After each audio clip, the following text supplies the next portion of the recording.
mucho esto para la socialización de un asunto que tengo por ahí institucional. Y después, pues, conversamos. Si las personas que nos están escuchando, pues, quieren participar de la conversación. Entonces, iniciemos con María Camila Holguín. Bienvenida. Hola, buenas tardes. Sí, dame un segundo, ya presento pantalla.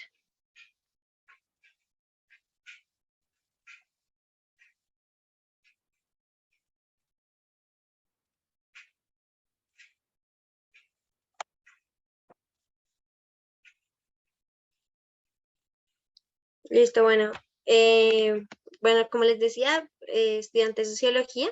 Mi tema es las niñas en la guerra, roles narrados y olvidados en los estudios de infancia en Colombia específicamente. Entonces, partiendo, pues, biográficamente no he tenido varios estudios sobre el tema de infancia en específico, pero hay clases dentro del pregrado que siempre lo llevan a uno a pensarse el mundo de otras maneras. Entonces, siento que, digamos, la clase de historia y cultura de la infancia, que la dictan en antropología en la Universidad Nacional específicamente, y pues también sociología de la violencia y derechos humanos hace pensarnos un poco también cómo nos estamos ubicando y qué actores pues tenemos en cuenta a la hora de hacer investigación.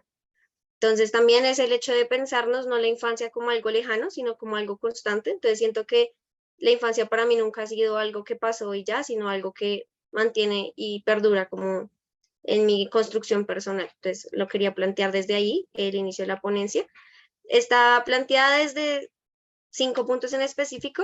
1, contextualización histórica. 2, las niñas en la guerra. 3, roles narrados de las niñas en la guerra. 4, los roles que han sido olvidados en ese mismo narrar de esa presencia de las niñas en la guerra. Y pues conclusiones, no tanto de investigativas, sino también de puntos de encuentro y de ruptura en el cual pues todavía hace falta investigación al respecto. Entonces, partiendo de un contexto histórico, pues es importante pensarnos un poco cómo se han ido construyendo la presencia de los niños y las niñas en la guerra. También, pues desde espacios como tal en Colombia, la guerra de los 1000 días, la llamada violencia en Colombia, pensarnos un poco si han sido simplemente puestos en esos espacios bélicos o también hay una función como tal de que existan en los mismos. Entonces siento que históricamente los espacios de socialización, como de la vida cotidiana también, hacen que pues no se encuentre tan fácil una mujer en un conflicto bélico y pues hay muchos textos también que lo apuntan y es el hecho de que los espacios públicos, como es un espacio de guerra, no están siendo privados como para las mujeres específicamente porque solo se tienen en cuenta como botín de guerra o no se tienen en cuenta como combatientes dentro de los mismos conflictos porque siempre han sido asociadas a espacios que van más al vínculo privado. Entonces, también pensarnos que los niños también han sido asociados pues, en diferentes nociones, no pensándonos como una sola infancia, porque pues, los estudios de infancia también nos llevan a pensarnos que son múltiples infancias, dependiendo también de los contextos sociales en los que se desenvuelvan, del lugar geográfico, de la noción política, etcétera. Pero también pensarnos como la imagen que se tiene de niñez al momento de pensarnos la palabra no va asociada a un conflicto bélico, no lo vemos tan cercano. Entonces, acercarse también como al tema de las niñas en la guerra, también es abordar el mismo espacio de socialización que construye las mujeres. Y también sin dejar de lado las connotaciones etarias que trae pues esta temática de la niña específicamente en un escenario bélico. Entonces, siento que desde los estudios también del contexto histórico, el cómo se narran los niños en los dos conflictos tiene que ver mucho en qué se piensa, digamos, cogemos unos textos anteriores o bibliografía en general, fuentes primarias, y es muy difícil encontrar de por sí mujeres en esos contextos, tanto digamos Guerra de los 1000 días como violencia en Colombia, no que no existan y no es porque no hayan estado presentes, sino siento que es como si la historiografía también les haya pasado de largo. Entonces, si bien es complicado encontrar mujeres en esas narrativas, encontrar niños y niñas en específico, diferenciando los roles de los niños, es aún más complejo. Entonces, el pensarme cómo era tan complicado encontrar eso, y no porque estuviera todo el tiempo buscándolo, pero porque siento que en mi formación también como profesional, también esos factores diferenciales, no solo de género, sino de, digamos, de clase o de otras características, pues me llevan a pensarme en dónde está la información y quién está narrando y desde quién se está vivenciando una historia común. Entonces siento que pues de esa complicación y de esa duda es que sale como la necesidad de abordar este tema. Siento que también es importante el hecho de que, pues creo que muchos aquí y muchas tenemos claro el hecho de que los niños en los conflictos no es una historia como de hace 2 años, 10 años, sino es una historia de larga data. Entonces, pues siento que ya en este sentido de contextualización, las niñas en la guerra, porque es importante, siento que uno invisibilizado totalmente y siento que es un tema del cual deberíamos pensarnos, porque no es lo mismo estar en un conflicto bélico siendo socialmente construido como mujer o socialmente construido como hombre. Y diferenciar los roles dentro de un grupo armado también es importante, porque siento que los roles también le dan la posibilidad de pensarnos cómo se construyó la agencia dentro de los espacios, si es que existía o no esta agencia. Entonces siento que esa experiencia de la niñez y siento que esa experiencia de esas niñez diversas dentro de estos espacios, no solo una niñez en específico, sino dependiendo también de la forma de ingreso, de la forma de socialización dentro del grupo, también nos permite pensarnos cómo el rol de género perpetúa acciones que venían desde antes o es un rol de género que se crea o se construye. Y no lo, digamos, pienso desde la categoría género, no imponiendo como tal de que la niña o el niño se identifica como tal dentro de un género o se construye dentro de ese imaginario y no pues dejando de lado de que también hay una noción y de acción total desde ellos, pero sí siento que esos estudios de la presencia de los niños en la guerra, si bien tienen en cuenta las particularidades de ingreso de muchos niños y niñas, y también tienen en cuenta muchas dinámicas dentro de los círculos cercanos, familiares, etcétera, escuela, o las nociones que se tienen, no se tienen en cuenta muchas veces como la agencia dentro de los espacios. Hasta qué punto me identifico o no como soldado, hasta qué punto se puede uno llegar a socializar de una forma diferente una niña o un niño en este grupo.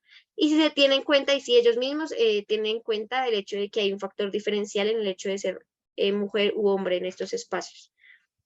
Entonces, siento que en esta narrativa, cuando hablamos de los roles narrados, yo lo pensaba en todo lo que encontré de bibliografía y las investigaciones que se habían hecho al respecto. Encontraba mucho, pues como tal, en dos corrientes, podría decirse así, funciones dentro del combate y el uso de los cuerpos. Entonces, cuando hablamos de funciones dentro en el combate, lo veíamos como se narraban desde las niñas y niños combatientes, desde acciones específicas, entonces eran funciones. ¿Qué uso le dabas? Digamos, funciones en cuanto a dentro del combate, como el día a día, la cotidianidad, y el uso en cuanto a cómo se veían los niños desde los dirigentes, entonces cómo lo veían otras personas. Entonces se veían dentro de las funciones tanto como combatientes, cocineras, centinelas, que era algo que se planteaba mucho y era el hecho de que en muchas ocasiones como que eran plantados en diferentes espacios para estar como atentos a lo que estaba sucediendo en los contextos, porque igual pues la infancia también está asociada como a la noción de no verse tanto o pasar por invisibilizado o no verse como un combatiente, como se podría ver una persona de mayor edad. Y también con conexiones familiares, entonces el hecho de nacer dentro de un círculo que ya se encuentra dentro de combate, entre otras. El uso de los cuerpos se veía como logísticamente frente al cuerpo, entonces en el caso de las niñas en específico, cómo se empezaba, digamos, a imponer la planificación desde años tempranos, también la regulación de los cuerpos, de qué se puede ver y qué no se puede ver dentro de el mismo espacio. También siento que es una estética, como esa creación de nuevo, digamos, esa creación de nuevos cuerpos también lleva pues a una socialización de esos cuerpos diversos, pero en esa regulación de los cuerpos se crea una nueva estética y una nueva noción como del cuerpo de una niña combatiente en específico.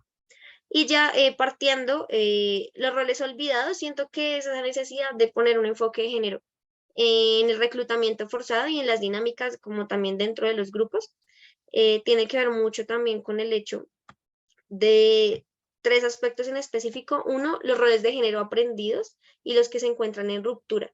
Y siento que son los roles que ya se encuentran establecidos como tal dentro de esa marcha cotidiana del día a día, de hasta donde en mi casa o en el espacio de socialización primario que tenían antes de llegar a estos grupos armados, era diferencial la forma en la que yo actuaba o la forma en la que se me imponía el actuar entre niños y niñas. Y cómo esos roles aprendidos desde esos primeros años de socialización se encuentran dentro del grupo o se rompen. Entonces yo lo pensaba como hasta qué punto se pueden llegar a romper ciertos roles de género en un espacio, como los grupos armados, y hasta qué punto esos roles de inclusión dentro del grupo en el cual yo puedo empezar a usar un arma que de pronto no lo hubiera podido usar, no específicamente un arma, pero el hecho de que hombres y mujeres dentro del grupo puedan tener un arma y como no había un factor diferencial tan claro, se podría plantear cómo los roles aprendidos se rompían en estos espacios, pero hasta qué punto de verdad esto sucedía o hasta qué punto no hay un factor diferencial de género o existe realmente el género como en ese reclutamiento forzado, también era lo que me estaba preguntando en esa búsqueda como de información y pues lo que iba encontrando.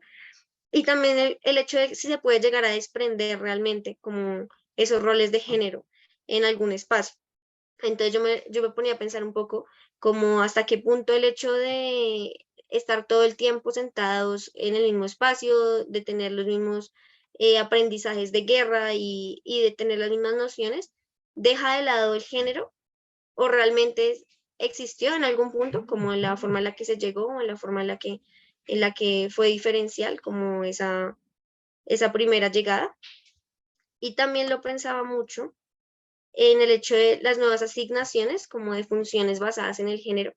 Y eran nuevas asignaciones que no eran como tan claras como el hecho de que, digamos, se tenían asociados algunas acciones muy puntuales que hacían mujeres dentro del grupo armado, pero pues también que eran mujeres que habían entrado desde niñas al grupo. Entonces, desde pequeñas, entonces se les asociaba, si tenían buenas labores como enfermeras, entonces iban asociadas a ese grupo, pero también habían enfermeros dentro del grupo armado, como que era la misma posibilidad de una niña y de un niño dentro del grupo armado a llegar a ser enfermero o no, como, o era más impuesto como específicamente como roles a ellas.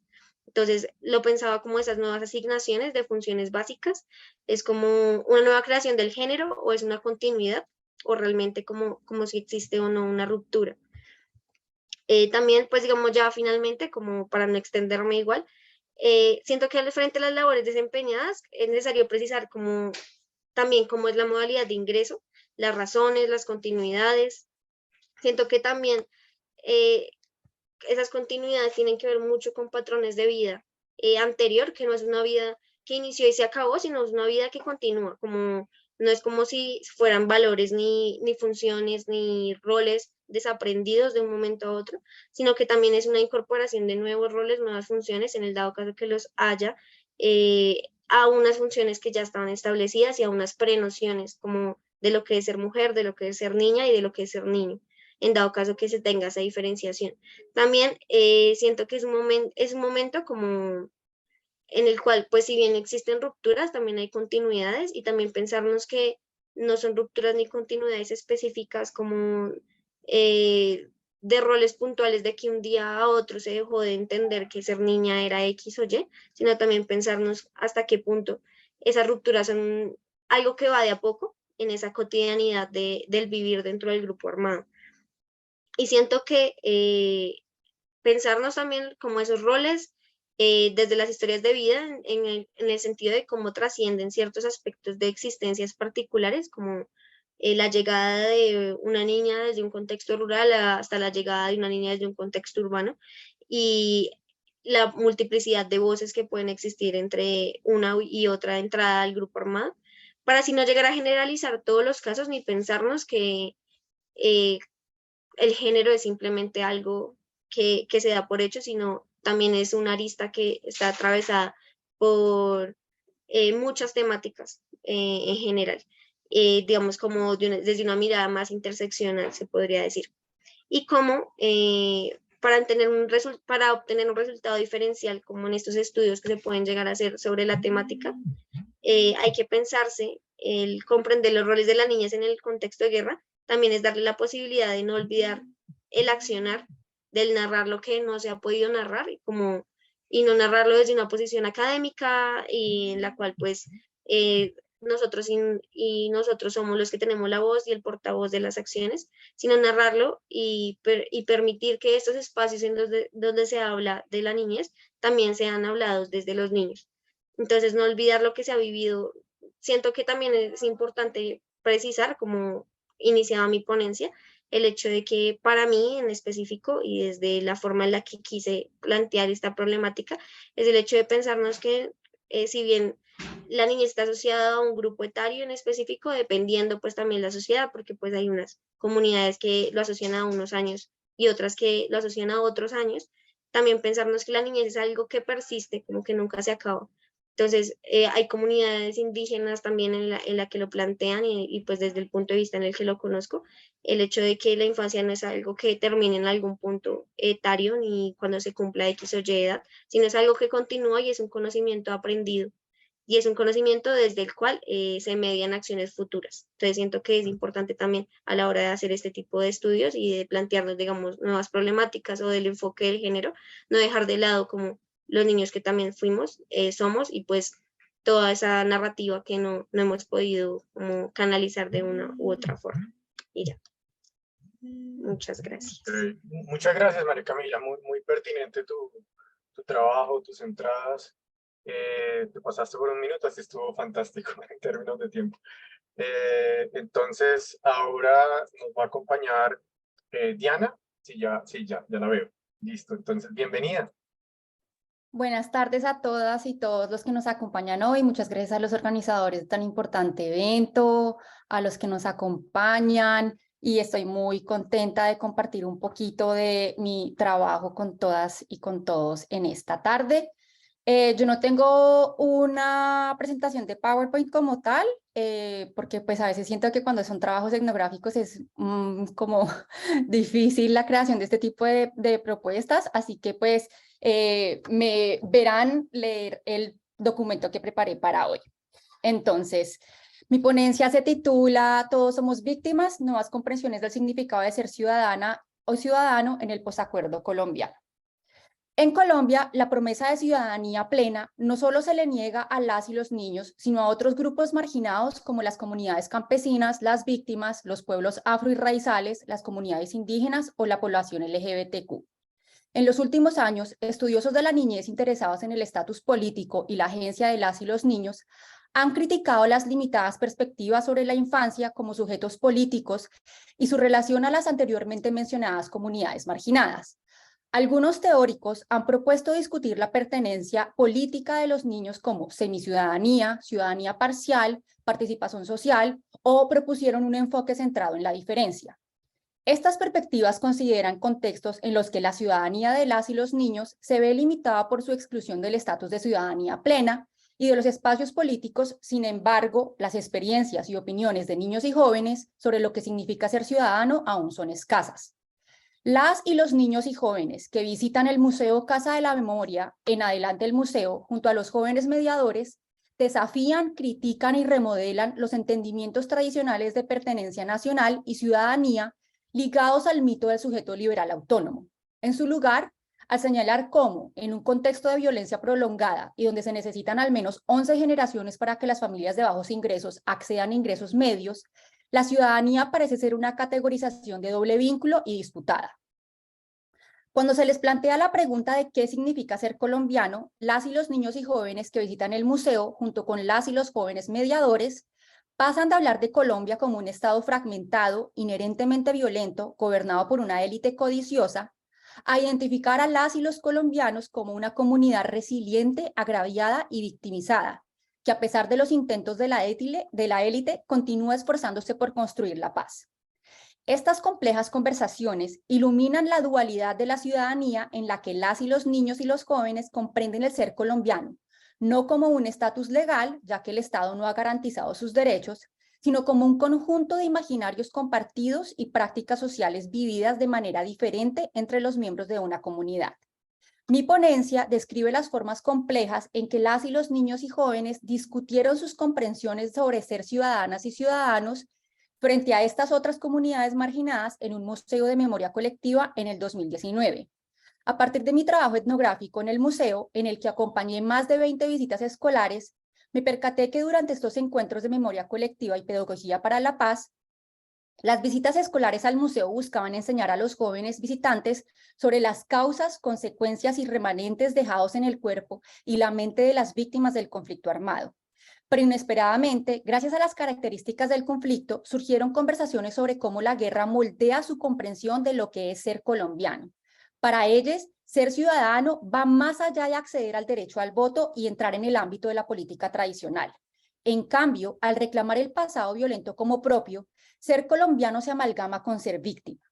En la primera sección, los niños y jóvenes reformulan la definición tradicional de ciudadanía en términos de un proyecto liberal fallido, y en cambio explican el contrato social en Colombia como uno sujeto a una violencia atemporal pero histórica que sirve a la élite política corrupta. En su lugar, las y los niños y jóvenes optaron por identificarse como colombianos en relación con las comunidades marginadas y victimizadas y en clara oposición a las percibidas fechorías de la élite política.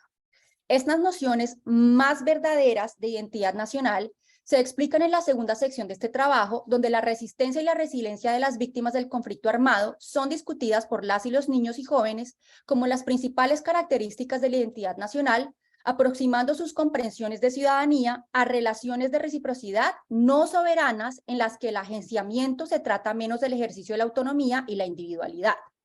Es en ese sentido en el que ser víctima de la violencia prolongada, cargar con la pérdida y el dolor colectivo y sentirse engañado por el Estado corrupto, se entrelazan para crear nuevas conceptualizaciones de lo que significa ser colombiano que reflejan las propias experiencias complejas de las y los niños y jóvenes pertenecientes a la generación del posacuerdo. Vamos a empezar con la sección que se llama, que titulé Leviatán a la colombiana, comprensiones tradicionales de ciudadanía. Las conversaciones de las y los niños y jóvenes sobre lo que significa ser colombiano condensaron sin querer la complicada historia de la ciudadanía en los espacios excoloniales, en donde la promesa ficticia e incumplida de la ciudadanía occidental moderna fue criticada por las y los niños y jóvenes que visitaron el museo desde dos perspectivas interconectadas. Por un lado, hacían referencia a la violencia como idiosincrática y de la entidad colombiana. Esta idea perversa de que los colombianos somos inherentemente violentos estaba arraigada en una comprensión histórica de la violencia, no como una consecuencia directa de fenómenos políticos como el narcotráfico, ni como provocada por algunos actores claramente identificados como las fuerzas paramilitares, las guerrillas o las fuerzas militares, sino como el contexto en el que se reproduce la sociedad, la cotidianidad. Ser inherentemente violento surgió en muchas de las conversaciones como un elemento simbólico y relacional incrustado en el imaginario colombiano compartido.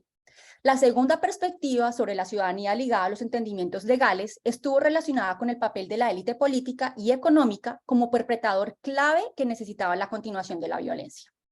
Colombia como una nación inherentemente violenta. Cata, una de las mediadoras jóvenes con mayor experiencia, explicó durante una de las visitas escolares con estudiantes muy jóvenes que, muchachos, resulta que en Colombia hace muchos años, yo creo que ustedes no estaban ni en el proyecto de sus papás, por allá hace muchos años, desde ese momento y hasta el día de hoy, han habido unas personas en Medellín y en Colombia que han hecho mucho daño, mucho daño. Como Pablo Escobar y como Simón Bolívar, respondieron entusiasmadamente algunos estudiantes. Como Pablo Escobar, sí, bueno, y Simón Bolívar, algunos dicen que han hecho daño, pero no solamente han sido personas, sino también han sido grupos que se han dedicado a hacerle mucho daño a los campesinos, a los indígenas y hasta a la gente que vive en la ciudad como nosotros. Para discutir la resiliencia de las víctimas del conflicto armado, los mediadores comenzaban las conversaciones con los jóvenes visitantes explicando históricamente la guerra. Y en la mayoría de las visitas, especialmente con los alumnos más jóvenes de entre 8 a 12 años, el relato histórico casi que tomaba la forma de un cuento de hadas, donde uno de los hilos era que, hace alguna vez, en una tierra muy violenta, los colombianos siempre nos estábamos causando dolor. En algunas de las conversaciones, los participantes parecían creer que ser colombiano, ser violento, que ser colombiano es o ser violento o cargar con el peso del dolor que históricamente se ha causado. Otros mencionaron que pensar en Colombia en paz era una utopía risible, casi ridícula, que requería, y cito, acetaminofén para soportar el dolor de patria. Noté también que durante las visitas escolares era constante la sensación de que al recordar la historia de Colombia, esta no puede desenredarse de la violencia, y cito, porque todos sabemos que el ser colombiano requiere ser conscientes que el conflicto permanece vigente hoy por hoy, Y segundo, que no es una cosa que nos sintamos alejados de ella, ¿cierto? Nosotros creemos que somos violentados incluso en el momento en que nos sentamos a ver televisión. La guerra era descrita como ubicua y su recurrencia descrita como una temporalidad mítica, un marco de referencia dentro del cual la misma violencia ha estado aquí siempre y se reproduce sin fin. Así, la violencia era normalizada y una presencia con la que se comparte el espacio nacional, algo para ser negociado y gestionado como parte de la vida cotidiana. En estas conversaciones, la violencia no era cosa del pasado ni algo a superar, sino una presencia constante con la que se aprende a reconocer, resistir y convivir. En otros casos, la violencia se describió como un deseo incontrolado en la que los perpetradores, en particular los paramilitares, habían sido socializados. Con relación a la violencia, una visitante expresó una vez: estamos en una sociedad que, no sé, a muchos les encanta la violencia y siguen como repitiendo una cosa detrás de otra, matando a los niños, eligiendo a los mismos, a las mismas personas para que manden. O sea, ¿cómo podemos cambiar todo esto? Colombia está cansada de tanta violencia, de tanto racismo, de tanta discriminación de las personas. La historia de Colombia entonces no podía ser separada de su violenta creación, y en muchas de las conversaciones era esa violencia la que caracterizaba nuestra identidad nacional. Sin embargo, la violencia generalizada y omnipresente siempre se discutió en relación con los que estaban en el poder. En estas conversaciones, el otro antagónico no eran solo los grupos armados, sino la élite política y económica. Colombia como un bien privado de las élites corruptas. Entender la violencia como un elemento orgánico, sin embargo, no negaba la cuestión de quiénes eran los principales perpetradores. Considerando que uno de los objetivos pedagógicos del museo es fomentar el conocimiento de las experiencias y el sufrimiento de las víctimas, las visitas escolares también discutían los tipos de violencias y los perpetradores durante la guerra. ¿Qué entienden por perpetradores?, preguntó Fede, uno de los mediadores. Es quien provoca el conflicto, los violentos y el Estado fueron algunas de las respuestas. Esta pregunta abrió una conversación en torno al papel del Estado como uno de los tres principales perpetradores de las violencias junto a las guerrillas y los paramilitares. Pero para la pregunta que hoy nos convoca, estas conversaciones ilustraron los elementos simbólicos que tenían el Estado y la élite gobernante como instituciones económicas y políticas. Según un grupo de estudiantes de entre 14 y 16 años, la élite política y económica, y cito, hacen con nosotros lo que les da la gana. Solo porque tienen el poder y los medios nos manipulan, nos dicen mentiras, nos muestran la información que creen que necesitamos, pero no muestran los problemas reales, como las ejecuciones extrajudiciales, la manipulación de testigos, no nos muestran la realidad. A lo que otra estudiante agregó: sí, ellos son dueños del país. Los verdaderos perpetradores son los dueños de este país. Creo que en este país hay 3 o 4 familias que controlan todo. Para este grupo de estudiantes, la élite económica y política los censura e impide acceder a la verdad, la de las vivencias reales de las víctimas del conflicto armado y los hechos violentos ocurridos en zonas remotas de Colombia a través del control mediático. También eran conscientes de que para estas élites pudieran mantener el status quo, el conflicto armado y sus ramificaciones eran una necesidad. Cito: lo que necesitamos es más recursos, esos recursos que utilizan para cosas que yo no le veo como fundamento, como utilizarlo más para, por ejemplo, para los barrios altos, donde todavía se ven como ciertas cositas. Y deberían como invertir más como en tantas cosas para que la nueva juventud, las nuevas personas que estamos llenando Colombia, hagamos la diferencia. Porque el decir de muchas personas de edad es que la juventud no sirve. Pero ¿cómo no vamos a poder cambiar las cosas si habemos muchos jóvenes? Nosotros no somos brutos como muchos piensan. Y yo digo que si pusieran a trabajar nuestras capacidades y nuestras habilidades, el cuento sería otro. Pero siempre es un egoísmo y eso viene de legados de familia. O sea, los más siempre quieren más y los otros que se jodan. El papel de la élite como antagonista completa la narrativa de una Colombia fragmentada. Por un lado está la élite, que agravia al pueblo de Colombia, se ha beneficiado de la guerra y necesita la continuación del conflicto para mantener su poder. También están las y los colombianos, las que en sentido tradicional son la sociedad civil, pero quienes como las y los jóvenes visitantes siguen siendo marginados por su edad, su identidad de género, su etnia. Sin embargo, para las y los jóvenes que visitan y trabajan en el museo, al comprender y empatizar con el pasado violento, no solo aprendemos que la violencia, sino la resiliencia y la resistencia son parte de ese ADN colombiano compartido. Comprensiones revolucionarias de ciudadanía desde abajo. La colombianidad como una historia de resistencia y resiliencia. Cito: el contexto colombiano ha sido, digamos, de mucha violencia, pero aunque las memorias surgen de ese conflicto y de esa violencia, también hay que partir del hecho de que hay posiciones de resiliencia y resistencia frente a este conflicto, porque si no hubiéramos resistido frente a estos hechos, habría una sociedad Como ya expliqué, el propósito pedagógico de estas visitas escolares era fomentar el reconocimiento de las experiencias de las víctimas junto con la alfabetización histórica que se estaba promoviendo. Por lo tanto, nos sorprende que la atención se centrara en gran medida en la resistencia y la resiliencia de los grupos de víctimas. Cuando los mediadores preguntaron a los visitantes quién es víctima en Colombia, las respuestas más comunes eran los desplazados, los campesinos o los defensores de derechos humanos. Otra respuesta común fue que en Colombia todos somos víctimas.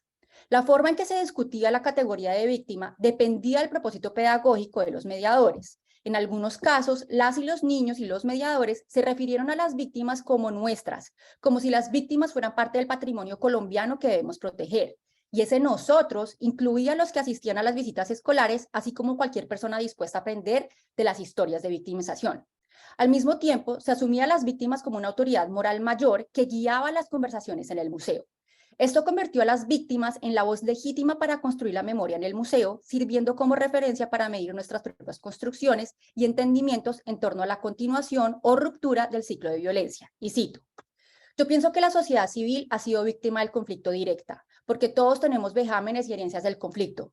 Nosotros podemos hacer memoria colectiva de nuestra historia familiar o de nuestra ciudad, y bueno, listo, no hemos sido víctimas directas del conflicto, pero tenemos un montón de herencias y de vestigios de la guerra, ¿cierto? Y hacer parte de procesos de memoria colectiva nos permite darnos cuenta de eso, nos permite decir, pucha, es que yo no soy un sujeto aislado de Medellín, de Bogotá, de Colombia. Yo soy una persona que nació en este país y que nació en un país con todas estas dificultades que afortunadamente no me ocurrieron a mí. Entonces yo pienso que ser de aquí hace que sea clave el reconocimiento de la dignidad y la humanidad de ese otro que ha sufrido, que también nos permite darnos cuenta de ese espacio que habitamos y que a veces vemos tan lejano. Vemos entonces cómo el sufrimiento que ha causado la guerra es transformado en un sentido comunitario tanto del lugar como de identidad nacional. El reconocimiento de Colombia como inherentemente violenta se transforma no solo en una maldición o un peso que tenemos que cargar, sino en una característica nacional compartida y vinculante. Por lo tanto, ser colombiano es habitar un doble vínculo en el que, por un lado, la violencia ejercida por la élite corrupta es ineludible, y por otro, es en esta precariedad en la que la resiliencia y la oposición a la violencia se vuelven intrínsecas a la identidad nacional. Y cito: nos pueden quitar todo, nos pueden quitar nuestra casa, nos pueden quitar nuestro trabajo y hasta nuestra libertad, pero la libertad de pensamiento es lo último que nos queda. Este tipo de personas como nosotros que le dicen a la violencia no más, no queremos más, son los defensores de derechos humanos, son los líderes sociales, y nosotros hoy acá aprendiendo sobre nuestro pasado. Definir la ciudadanía a través de un examen de la realidad sociohistórica específica y las experiencias de la opresión en las que se sitúan los ciudadanos, las niñas y los niños del que visitan el museo remodelan el sufrimiento causado por el conflicto armado y lo transforman en de una tensión disruptiva a una fuerza vinculante. Además, esta remodelación empuja los límites del alcance adultista de los modelos liberales de ciudadanía y permite que las y los niños y jóvenes que ya son vistos como todavía no ciudadanos politicen su súplica por una ciudadanía plena, poniéndose al lado de las víctimas del conflicto armado y abrazando su dolor como una forma de resistencia colectiva. Y cito: cuando uno comparte con sus comunidades, viéndolos levantar barrios que han hecho de su dolor, de venirse desplazados de su tierra, de dejar sus vacas y sus gallinas, y verlos con esa fuerza creando territorio, haciendo convites, levantando sus casas, diciendo, hey vecina, ¿a usted qué le falta para construir su rancho? Venga, yo le ayudo. O sea, eso es lo que me sostiene. Y digo que así uno pierda la esperanza y tengo miedo de ser sensible, porque es que da miedo. No solo porque uno es muy sensible, sino porque como uno es sensible, uno también es crítico y uno también habla más de la cuenta. Le da a uno miedo. Pero a uno lo que le da fuerza es que cuando uno encuentra a otros que son igual de sensibles, es más difícil que nos borren, es más difícil que nos silencien. Para concluir, a pesar de los esfuerzos de los estudiosos de la infancia por una ciudadanía inclusiva, legalmente las y los niños siguen siendo vistos como sujetos prepolíticos, cuyo valor radica en su caracterización como futuros ciudadanos. Esto refuerza la visión de las y los niños como miembros pasivos de la sociedad que necesitan aprender a ser ciudadanos y no como participantes activos de la construcción de paz en contextos de transición. Este documento se centró en las conversaciones de la generación del postacuerdo y al incluir las voces, opiniones, incomprensiones de las niñas, los niños y los jóvenes sobre lo que significa ser colombiano, este documento buscó ampliar lo que representa la ciudadanía en un contexto fragmentado, complejo y volátil, que es la transición que Colombia actualmente enfrenta. Para las niños y jóvenes que visitan el museo, la subjetividad política se define, y cito, en el sufrimiento que habitamos colectivamente. y en consecuencia desde el reconocimiento compartido del dolor histórico. Es a partir de este dolor compartido que la generación del posacuerdo reconoce su responsabilidad en términos relacionales con la memoria colectiva y con la construcción de paz. Al centrarme en estas conversaciones e incluir las voces, opiniones y comprensiones de las y los niños sobre lo que significa ser colombiano, busco ampliar lo que representa la ciudadanía en el contexto fragmentado de Colombia. Este nuevo enfoque de la ciudadanía amplía las conversaciones sobre cómo las y los niños y jóvenes ejemplifican la ciudadanía vivida y rechaza los enfoques adultistas que sostiene el status quo político de los niños debido a su dependencia de los adultos. Y para aquellos de nosotros interesados en la subjetividad de la infancia, estas conversaciones nos permiten conocer y valorar la ciudadanía definida por la infancia en términos de la interdependencia que proponen una nueva entrada a sus realidades políticas, cuestionando el status quo y el pasado violento. Ellas y ellos abordan su presencia política desde la reivindicación de la vulnerabilidad, en la que se descarta el discurso neoliberal de la responsabilidad individual y se permite cuestionar las razones estructurales del sufrimiento. El objetivo no es convertirse en un sujeto liberal autónomo, ya que estos son los que son vistos como la fuente de las desigualdades y del status quo injusto. En cambio, su comprensión de lo que significa ser colombiano radica en ser tan vulnerable y dependiente de otros sectores de la sociedad históricamente agraviados por la élite. Como tal, la generación posterior al acuerdo pone en primer plano una ciudadanía empoderada en el sufrimiento compartido, la resiliencia y la responsabilidad de construir la paz a través de la memoria colectiva y el aprendizaje del sufrimiento colectivo.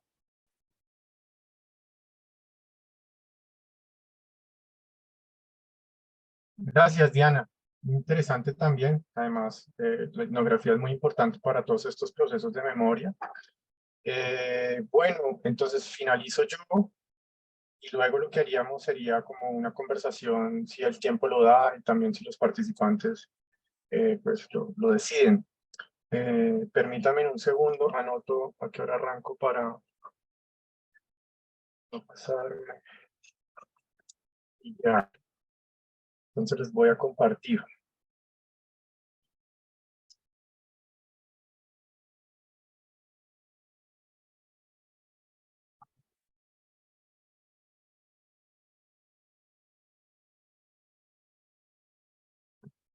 Se está viendo, ¿cierto? Sí. Sí, Camilo, Listo. sí. Listo. Bueno, entonces, en primer lugar, voy a presentar una investigación que hace parte pues, de un proyecto personal que ya les estaré contando. Esto está dentro del marco de la beca de investigación sobre las colecciones de la Biblioteca Nacional de Colombia 2022, entonces aprovecho también el coloquio para desarrollar como una socialización pues muy temprana de esta investigación que está en una fase de recolección de información inmensa, pero que también ya va a tener unos resultados inmediatos muy pronto, en los primeros días de diciembre. De paso, también quisiera aprovechar el trabajo de los asistentes de investigación que me están acompañando, reconocer la importancia y el trabajo que están llevando a cabo. Sin ellos, pues mi trabajo tampoco podría darse en muchos casos. Reconocer a Alexandra Camacho, a Pedro Gutiérrez y recientemente a Mónica Quiroga, que se sumó al equipo del trabajo y ya les contaré qué es lo que están haciendo y qué es lo que estamos haciendo. El origen de la investigación se origina a partir de un proyecto personal que se llama Infancia y Guerra en Colombia, que yo trabajando hace, yo diría 10 años y del cual pues hay ya un montón de cosas que hacen parte de él, un libro, 5 artículos de investigación, un capítulo de libro, etcétera, y también la idea de poder desarrollar 2 libros más, uno que tiene que ver con esta investigación de las infancias producidas por la violencia bipartidista entre el 46 y el 50 y posiblemente lo vaya a ampliar, y otro libro que tiene una relación con la infancia, el cine y la guerra. Este macroproyecto ha tratado de organizar o de proponer una lectura sociológica, histórica, jurídica y política a nivel multidimensional de la experiencia plural de ser niño, niña y adolescente en el marco de la guerra en el país, de lo cual pues hay un gran problema y un gran atraso en términos del monopolio de la producción investigativa en relación a lo que tiene que ver con el reclutamiento de niños en la guerra. Se ha entendido o se ha malinterpretado el fenómeno o el binomio infancia y guerra a el fenómeno de los niños participantes de los grupos armados ilegales, que según desde donde uno se ubique, pues hay distintos significados políticos y éticos, ¿no? Niño combatiente, niño víctima, etcétera. Una parte de este proyecto Infancia y Guerra en Colombia ha sido también retrospectivo, ¿sí? Ha tratado de mirar el siglo XIX con la complejidad de las fuentes que hay. En esto sigue siendo, pues, pionero Carlos Eduardo Jaramillo, definitivamente. Aquí encaja el llamado, frente a esta mirada retrospectiva, pues aquí también encaja el llamado periodo de la violencia, de lo que también algo nos esbozó la profesora Jimena en la mañana, de mediados del siglo pasado, pues pese a la abundante bibliografía y a la consolidación de varios autores seminales, encajados además dentro de un eufemismo, pues para mí nefasto, que es el de los violentólogos, las infancias siguen siendo asuntos periféricos y casi innombrados. No quiere decir que los niños no aparezcan en determinadas páginas, ¿sí? Pero la categoría, pensando la infancia como una categoría de análisis, esta nunca ha sido introducida. ¿Qué se busca? Si la infancia es una producción social, si la infancia es un hecho socialmente producido, pues busco los soportes y formas de las infancias producidas por la violencia, tanto la conjugación de factores sociales, culturales, políticos, militares, etcétera, que median y determinan dicha experiencia infanto-adolescente, las diversas formas de ser niño, como a los actores, discursos y circunstancias y las instituciones encargadas de elaborarlas, mediarlas, intervenirlas e influirlas. Esta investigación, en los primeros días de noviembre, va a tener una primera etapa de socialización que yo creo que está quedando muy potente, y es una exposición virtual que va a estar alojada en el sitio www.infanciaenlaviolencia.com. Esto será a partir de los primeros días de noviembre. Yo creo que a través de mis colegas que manejan mejor los correos de ustedes, pues puedo hacerles llegar eso que va quedando ahí, que van a ser 4 salas más, una cosa que está montándose. ¿Cómo se está haciendo la investigación? Algunos problemas metodológicos. Entonces, la primera dificultad frente a esto era qué fuentes acudir, ¿sí? Jimena esta mañana nos estaba hablando, evidentemente, de todo el trabajo de memoria con adultos que fueron niños, además muchos partícipes de este famoso batallón Sucre, que es el momento de transición entre la autodefensa campesina y el inicio de las FARC. Para mí es muy difícil encontrar voces, además, porque muchas ya no están vivas, obviamente. Entonces, por la distancia entre el presente y el fenómeno de estudio ocurrido hace 60 o 70 años, es muy complicado encontrar voces vivas que narren y reflexionen ampliamente el binomio infancia y la violencia. Y además ahí aparece un problema, que es el problema del testimoniante o del testimonio, del que tanto habla el Stabler, ¿no? Este testimonio está basado en alguien que escuchó, en alguien que lo vivió, en alguien que incorpora una memoria a partir de un proceso de memoria colectiva y familiar. Ahí hay una serie de discusiones. Esto no quiere decir que este tipo de fuentes se dejen de lado en el proceso de la investigación, pero en este momento estamos en otro tipo de recolección. Yo creo que posiblemente como fuentes pueden ser complementarias y tal vez lo trabaje más adelante. ¿Cuál es la fuente principal que estamos utilizando? La prensa. Además de las posibilidades, cuando uno mira la violentología, uno encuentra como fuentes primarias establecidas básicamente los archivos judiciales y los archivos de los partidos, ¿no? Entonces, la prensa en este momento es muy importante por su capacidad interdependiente de incluir otras fuentes, ¿no? En la revisión de la prensa hemos encontrado pues las declaraciones de los partidos políticos, discursos del Ejecutivo, de gobernadores y alcaldes, de antagonistas políticos, reportes de investigaciones judiciales, cartas de ciudadanos que hacían reporterías, también cartas entre políticos y dirigentes. Entonces, la prensa en este momento para nosotros es clave. ¿Qué hemos revisado hasta el momento? El siglo del 46 al 50, el tiempo del 46 al 50, estamos iniciando la jornada, el plan es terminar la jornada y el espectador en este periodo del 46 al 50, ya tenemos más de 18.000 datos, es una locura en términos de datos y de ahogo. Hay otra segunda dificultad, que es los periódicos, evidentemente, y la prensa, darle la relevancia de fuente primaria no significa que sean confiables per se. Dado que la prensa seleccionada estaba asociada a partidos políticos o específicamente eran tribunas contra el opositor y medio de transmisión de las ideas y varios candidatos presidenciales o expresidentes con intereses personales. Por ejemplo, el Siglo fue fundado por Laureano Gómez, el Tiempo pertenecía a Eduardo Santos, la Jornada a Jorge Eliezer Gaitán, el Nacional venía de Rafael Uribe Uribe. O sea, hay una complejidad en torno a entender que la prensa también hacía parte de un juego político, también hacía parte de una correlación de fuerzas en este proceso. Tercera dificultad, estudiar las infancias de la violencia implica definir y delimitar a priori ese fenómeno generador de las mismas. ¿De dónde a dónde va? Entonces, cuando uno toma la cantidad de autores, acá no están todos, sino simplemente algunos que puse, pues uno encuentra en autores evidentemente canónicos, que Guzmán Campos es la matriz de esto, acompañada de Falsborda y Umaña Luna, ¿no? En la violencia en Colombia de 1962, señalan que el auge de la violencia se dio entre el 48 y el 53, es decir, entre la explosión del Bogotazo y la finalización del gobierno de Laureano, pues después con Urdaneta. Palacios y Safor la construcción del 45 al 53, Melo del 49 al 58, Sánchez y Mertens la amplían del 46 al 65, Henderson la categoriza en fases del 46 al 65, Uribe Alarcón hace lo mismo, Pere hace lo mismo. Entonces, ahí hay un problema en términos de temporalidad.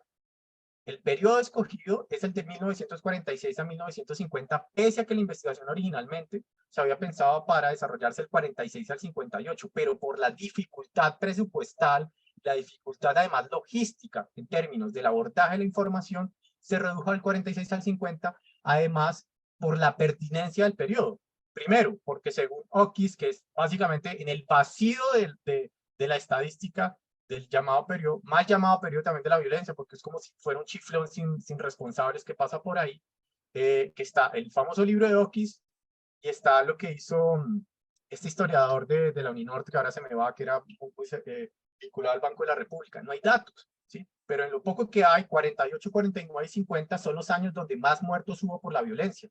43.557 en el 48, 18.519 en el segundo y 50.253 en 1950. En segundo lugar, porque la historiografía política ha sido muy benevolente con el periodo de Ospina y casi que toda la culpa ha caído en Laureano.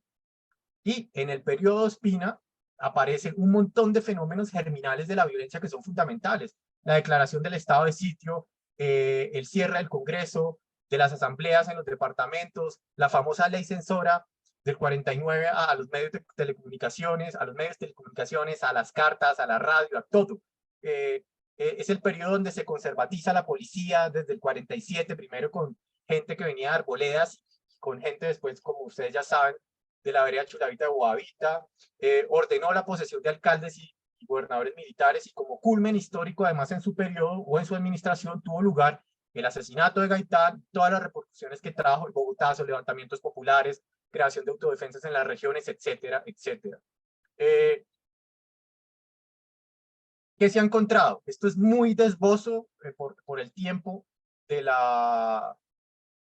del coloquio. Esto va a estar más a profundidad en todo lo que está en la exposición, y espero en 4 o 5 años en un posible libro. Primer resultado, que la infancia está en la sombra de los datos y de los eufemismos, y esto también implica, o las infancias producidas por la violencia, implica que sea más difícil que sean asibles y reconocibles, ¿sí? Y de alguna manera delimitables en el proceso de la investigación. Entonces, aparece la imposibilidad de la precisión. ¿A cuántos niños ascienden las víctimas que dejó la violencia bipartidista? ¿En qué regiones? ¿Por cuenta de quiénes? ¿De qué forma? Evidentemente, esto se hará en un proceso posterior de subcategorización por los municipios de donde van saliendo las noticias. Los niños hacen parte de sus registros. Entonces, históricamente la relación de la infancia y la guerra está oculta en sus registros. Por eso, ninguna comisión de la verdad puede decir la infancia en la guerra es tanto. Incluso la Comisión de la Verdad en Colombia, ustedes cuando leen el capítulo del mal menor van a encontrar que lo que hay es sobre todo estimaciones. O sea, seguimos en la lógica de la estimación. Por su nula visibilidad social y por la dificultad para precisar fechas de nacimientos o las edades de las víctimas. En el caso de la violencia, también aparece por los imaginarios sobre infancia de quienes informan. Y esos imaginarios estaban asociados a la relativa preponderancia local del niño, que era importante o no en los escenarios locales y regionales, y por la vigencia de otras categorías para estimar de cuándo a cuándo será niño. Eran mucho más imperantes, por ejemplo, joven, menor de edad. Pongo ejemplos de esto. La juventud es una noción amplia y difusa. Ayer, cerca de la medianoche, falleció en el Hospital Civil después de una larga y dolorosa agonía. Teodoro Moncayo. Esta última víctima de la persecución liberal en Nariño apenas contaba con 16 años. Entonces aparece ya lo etario, clásicamente occidental, para poder más o menos verlos, y en esta noción de juventud. El célebre cuatrero Salomón Castro, de reconocidos antecedentes delictuosos, dio muerte en forma cobarde al joven Contreras Vargas, de 17 años. Contrapongamos la siguiente: el ciudadano conservador José Flavio López Ballesteros, de 26 años de edad, fue cobardemente asesinado en la tarde de ayer. Entonces, aquí hay una noticia donde podemos leer esto que les leí hace recién a partir de las comillas.